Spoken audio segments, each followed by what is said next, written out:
Good afternoon. Greetings to all of you in my Impressionism and Post-Impressionism class. I miss seeing you directly and interacting with you within the classroom, but we'll try to make the best of a difficult situation. I'm going to be interacting with you in two different ways, as I explained on the email that I sent to you. This will begin a video lecture, which I will record and upload to YouTube. I'll explain to you in the next day or so how to access that lecture. And each of the subjects indicated on your course calendar will be addressed in a lecture presentation through the remainder of the semester. Secondly, I will schedule live Zoom meetings once or twice a week so that you may ask questions about the readings, the assigned readings, the lecture presentations, or anything else that is on your mind. Today I'm going to talk to you about Degas and Caillebotte, architects that are closely associated with the city, with exploring the city, walking the city, engaging with the entertainments and activities that developed in Paris during the 19th century. Degas, of course, you heard a good deal about, thanks for the visit of Michel Foa some weeks ago now. But I want to talk more further about him because he's one of my favorite artists. He's one of the most important artists of the 20th century, or 19th century, and he produced many fascinating images that you have not yet seen. Degas lived between 1834 and 1917. That's a life of 83 years, almost as long as that of Monet. However, Degas began to experience problems with his eyesight, which worsened increasingly through the remainder of the 19th century, so that really by the 1890s, he was having great difficulty seeing, and he was effectively blind the last couple of years of his life. So he produced very little art during those late years. His career is primarily compressed between the years 1860 and, let's say, 1890. You're going to be hearing my voice over a sequence of images for the most part. So let me go to those images.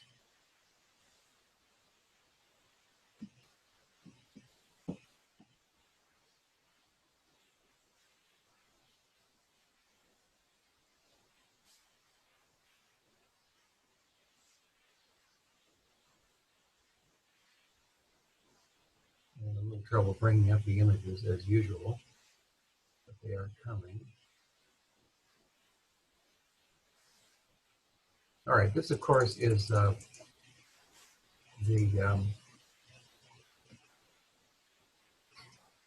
painting he executed in New Orleans entitled Portraits in an Office, the Cotton Exchange, New Orleans, dating from 1873, that you heard so much about. A painting which is almost unique in the history of art, in that it shows us a business office in full operation. It is also, as the title indicates, however, a collection of portraits, especially those of family members who are scattered across the foreground. But to back up, Degas' training, his background, was much more academic and classical than that of the other artists we associate with the Impressionist movement. He received a humanist education in what was effectively his high school years at the Lycée Louis le Grand in Paris. And this was a prestigious school that attracted the sons of many wealthy aristocratic families. Degas formed strong friendships there with young men who went on to distinguished careers as engineers and politicians. He retained those friendships, and this was the beginning of those relationships that were described in Michel Foa's article about the inventors and engineers that he got interacted with and felt quite at home with. Degas' father encouraged him to consider a career in law, which he which he indulged very briefly, um, but then began taking art lessons with F.J. Barrias and most significantly Louis Lamotte. Now, Lamotte had been a student of Ang, and so there is a direct connection via Lamotte with Ang. Degas met Ang as a young man and, um, uh, and was a great fan of his art. Degas enrolled at the École des Beaux-Arts, the official government-sponsored institution, though he didn't stay very long there. But while there, he engaged in usual training experiences, copying great master prints, drawing plaster casts, drawing the live model. He also pursued what might be called a process of self-education by going to the Louvre, by studying the paintings in the collection there, and doing extensive copying. He had a strong preference for the art of the early Renaissance, also the art of mannerism. That is, art that was severely formal and classicizing in style. He saw the major exhibitions of Ingres and Delacroix at the Exposition Universelle, the International World's Fair that was in Paris in 1855. And he appreciated aspects of both artists, Ingres more so than Delacroix. Degas' years between 1856 and 1859 were spent largely in Italy, in Naples, where he had many family connections, and secondarily in Florence and in Rome. And while there, he visited the collections of painting. He did extensive copying and thinking about the art of the past. Again, the art of the Renaissance stood out most especially in his affection for past art. We're looking here at an early portrait. Portraiture dominated his early production, and this is his grandfather, René Hilaire Degas. The last name, as you can see here on the screen, is spelled a little differently than the artist spelled his. This is a spelling which indicates an aristocratic status, and this was something that was affected by Degas' distant relatives, but which he suppressed in his own life and his own identity. As an early work made in 1857, Degas would have been 23 years of age at the time. It's really quite an impressive work in its mastery of design and color, strong contrast of light and dark, and to make the face, the head, the shirt stand out. And the painting of the hand is rather delicately resting on the edge of the couch, and the cane, which indicates the man's age and infirmity. And you can see the style here is really quite finished and rich in color, quite different from that of his own and the work of other Impressionists in the years to come. One other early portrait I want to show you is this one of the Bellelli family. That's the title, the Bellelli family. You can see it on the bottom here.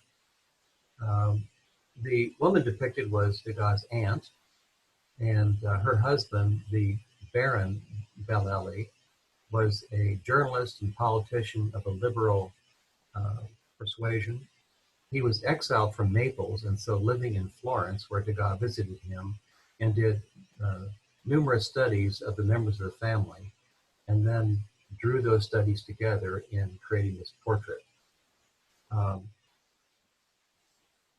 And the process I'm describing here is exemplary of Degas' art generally. And that is that a subject was carefully studied. The final painting was the outcome of lots of thinking and calculation and attempts at arrangement. what appears at first to be a fairly straightforward depiction of the family is in fact a probing analysis of the tensions within the family. Degas' aunt is shown here in mourning clothing because her father, Degas' grandfather, had recently died, and the framed image on the wall is a drawing of her father. Um, she stands rather stiffly and coldly looking away from her husband. Uh, the daughters, one of them is here within her clutches, and the other daughter seems to be sort of caught in between, um, close to her mother's grasp, but looking toward her father. The father separated from the other members of the family. He's seen from behind, the mother's seen from in front, and so we have oppositions, disjunctions that suggest the tensions within the family. Spatially, the painting is complicated in that though the back wall is parallel with the picture plane, we've got a very narrow glimpse into an adjacent room on the left-hand side. The mirror reflects objects across the room, as well as a view through the window across the room. There's also here a family pet cut off by the picture frame in the process of leaving the room.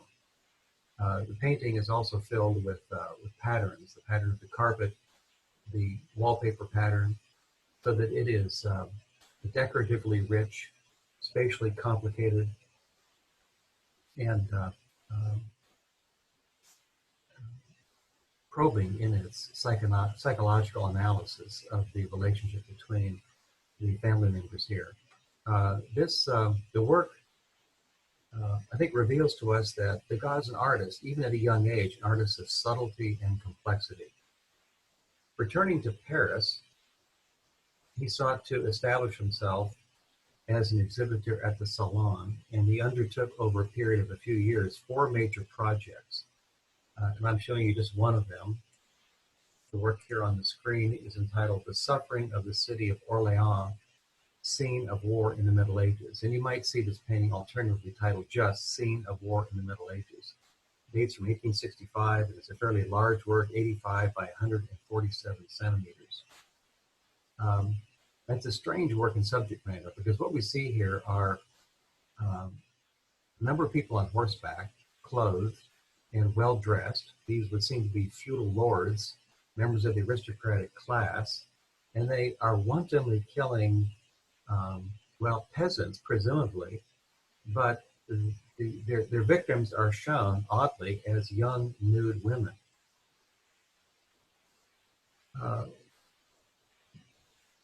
They are in states of injury, flight, gesturing rather emphatically as they try to flee the arrows. There's fire in the background. It's a highly stylized composition, and this would have been based again on numerous studies of the individual figures, eventually pulled together into the composite view that we see here. This would be Degas. This would mark the end of his interest in history painting. It was accepted at the Salon of 1866, but as a drawing, and that seems to be because it was painted in thinned oil onto paper.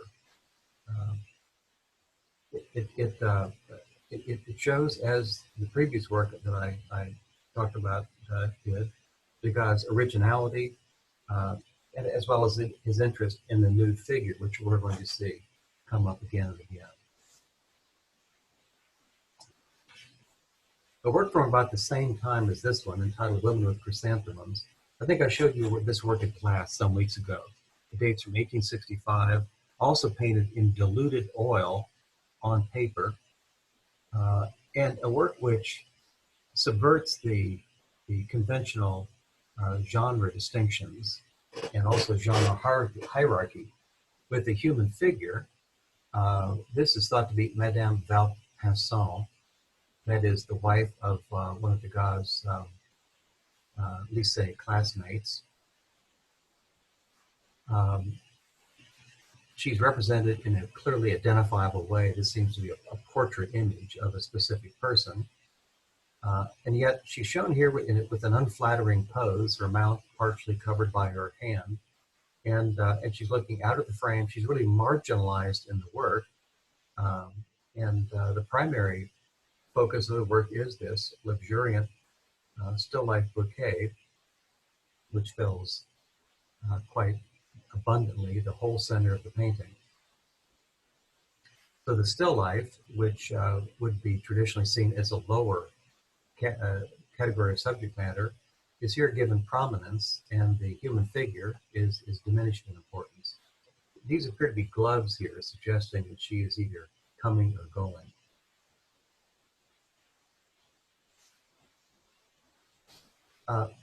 Degas and his father had a strong interest in music. Degas' father hosted soirees, that is, weekly gatherings, often attended by musicians, even prominent musicians. Degas was a frequent attendee at the opera, the Paris Opera House. I suppose, given my own strong interest in music, I want to show you a number of his paintings based on musical subjects. This, I believe I have shown you already.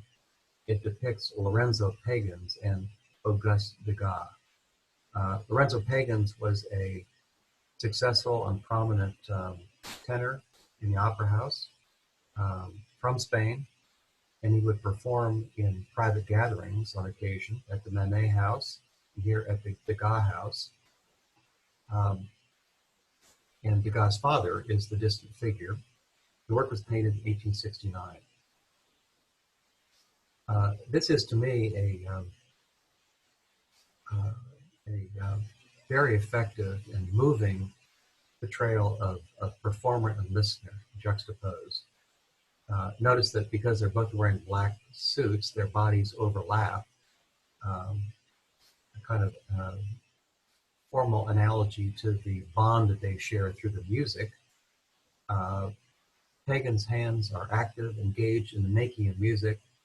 The elder Degas' hands are relaxed, clasped together as he listens. Their heads are juxtaposed, and we see behind them two images on the wall and sheet music piled up here on the edge of a piano, and then open on the piano music rack and framing the head of the elder Degas. So the painting contains pairs of things: two people, pairs of hands, pairs of paintings, pairs of sheet music, two instruments, the piano and the guitar, expressing on all these different levels the link between performer and listener.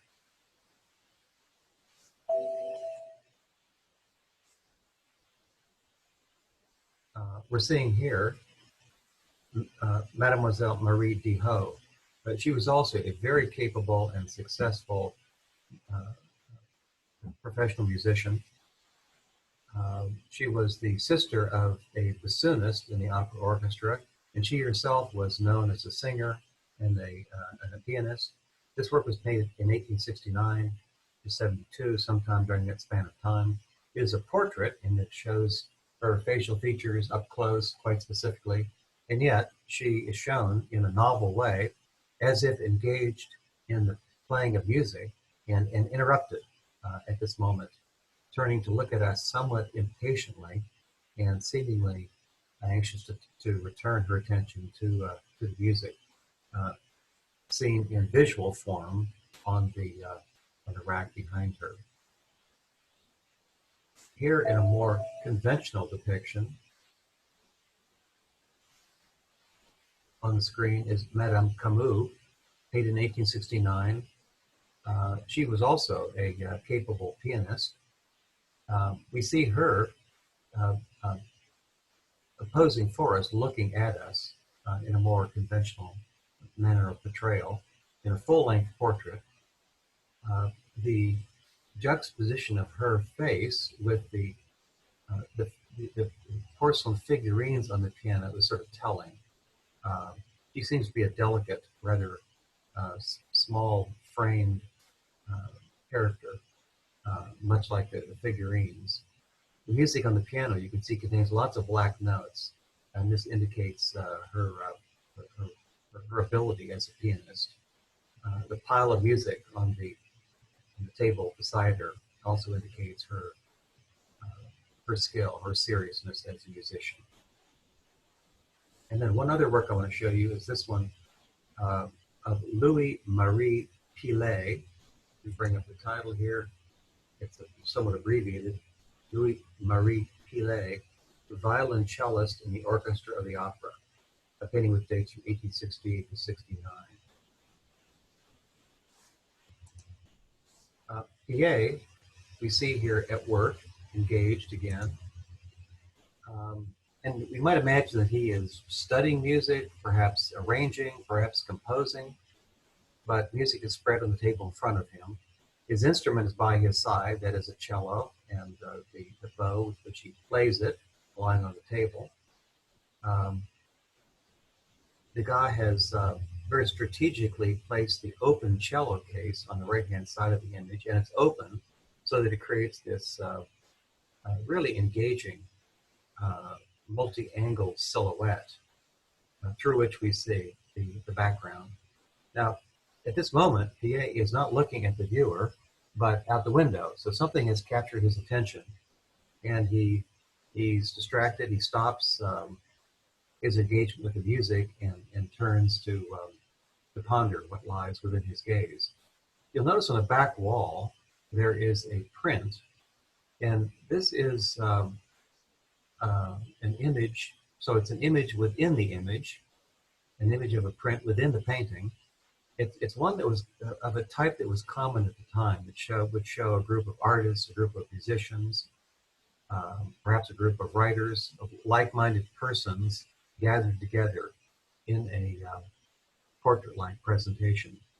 In this case, Degas has not copied an existing image, but he's made this up. And this has been studied by Degas specialists sufficiently to determine that this is Chopin seated at the piano, and Delacroix is represented among the other figures. But much like the detail of Olympia within Manet's Zola portrait, remember Olympia turns her head just slightly to look down toward Zola. Likewise, all these figures are not looking out toward us, but they look toward PA. And so they seem to be awaiting his next move. They're waiting in suspense to see when he will return to the music and what he will do next.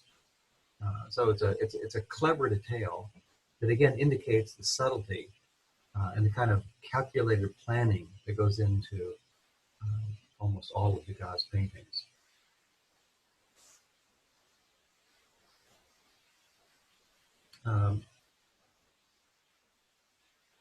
Here we see a fairly rare outdoor scene within Degas' work. It's partly landscape, but it's also partly a portrait. And here is the Valpinçon family once again. The work is entitled Carriage at the Races. It dates from 1871-72. It's quite a startling composition, novel in its organization in several ways. You know, on the left-hand side, we see a distant view, one that is, though, somewhat ambiguous, because you'll notice that the green of the landscape is a rather flat surface. And it's only the disposition of figures of decreasing size across that green surface that suggests depth in space. And so that view into depth is juxtaposed against the carriage, which is down here in the corner. That would seem to be the primary motif, although it's not centered, but it's truncated somewhat by the bottom and the side of the frame and jammed into a corner where the family baby is being nursed. The woman holding her is thought to be a nursemaid. And we've got a family group, including, interestingly, a dog looking down at the baby at this moment. It looks like the bare breast of the nursemaid here is here exposed.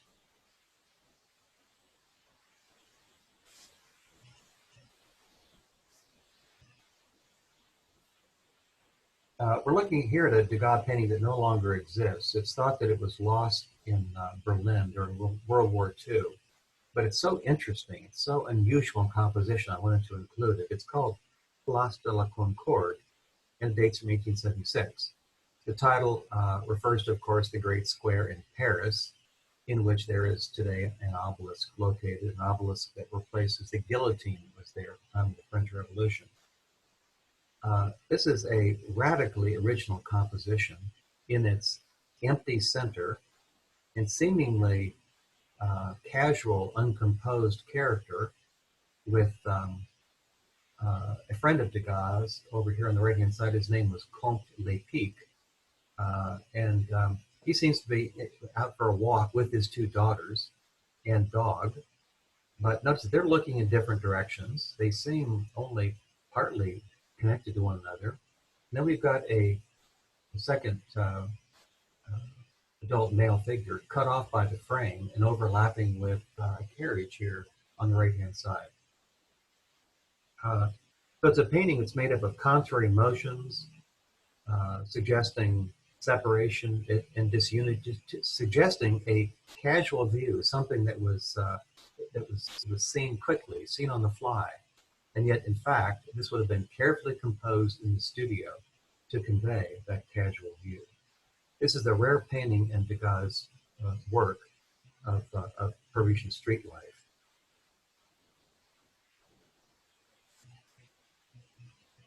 And it raises the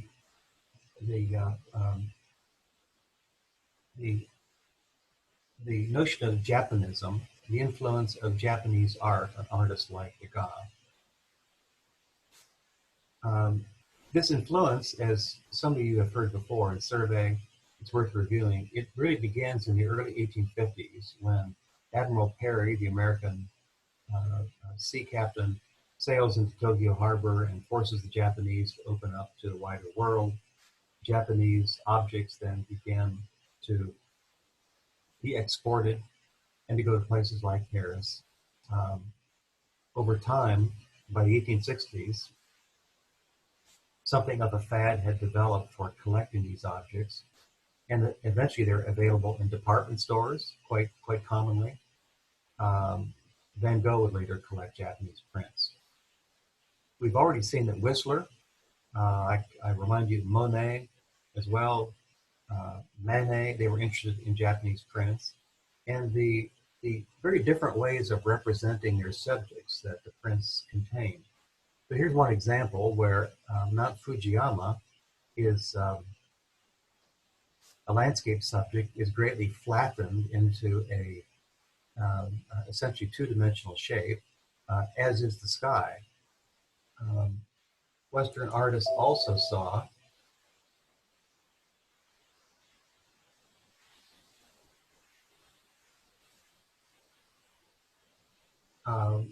images of human figures like this, in which the figure was defined primarily by line and shape without any modeling whatsoever.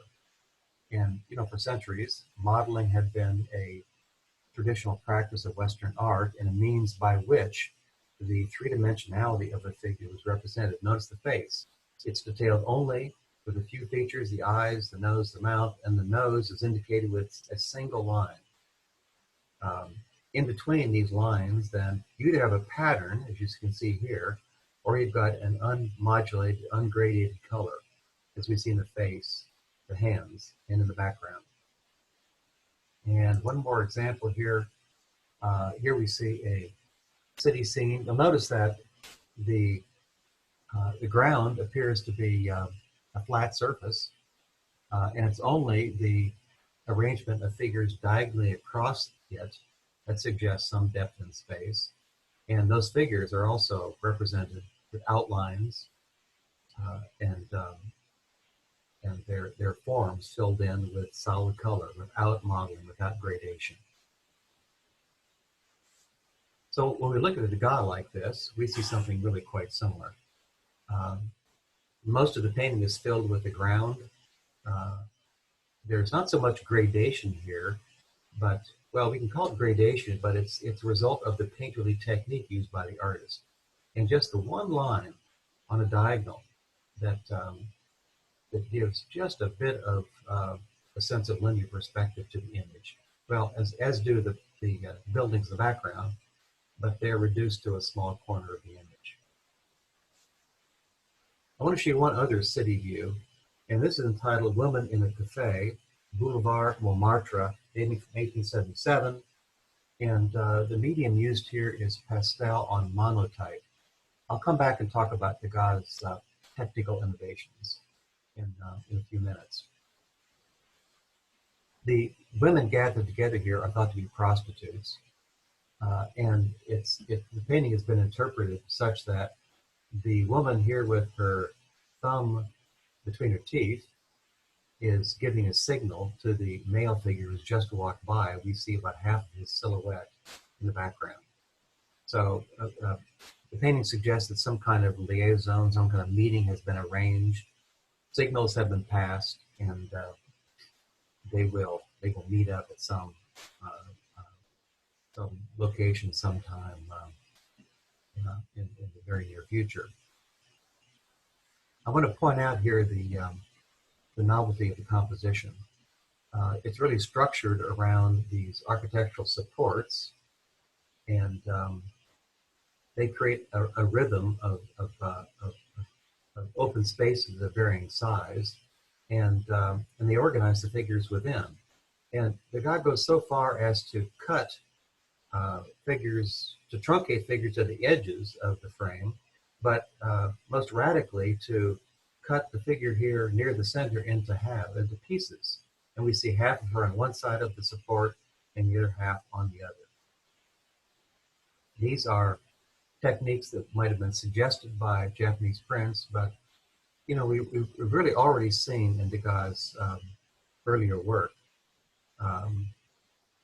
tendencies of this kind that the prints would have at least encouraged or confirmed. They've encouraged him to go further with. The images are turning rather slowly.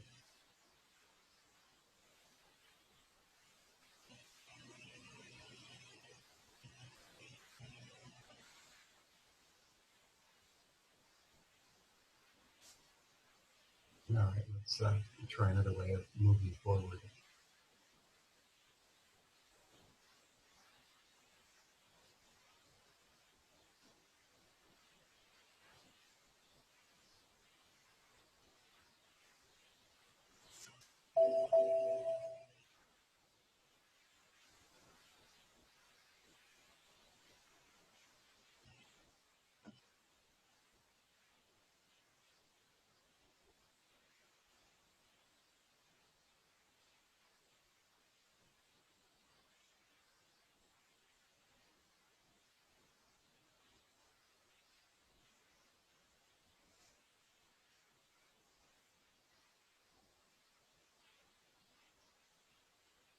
All right, I'm having trouble advancing the images, so what I'm going to do is I'm going to upload the video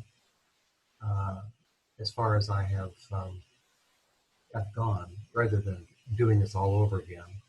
And then what you'll see is a second video labeled Degas 2, which will take up where I've had to stop.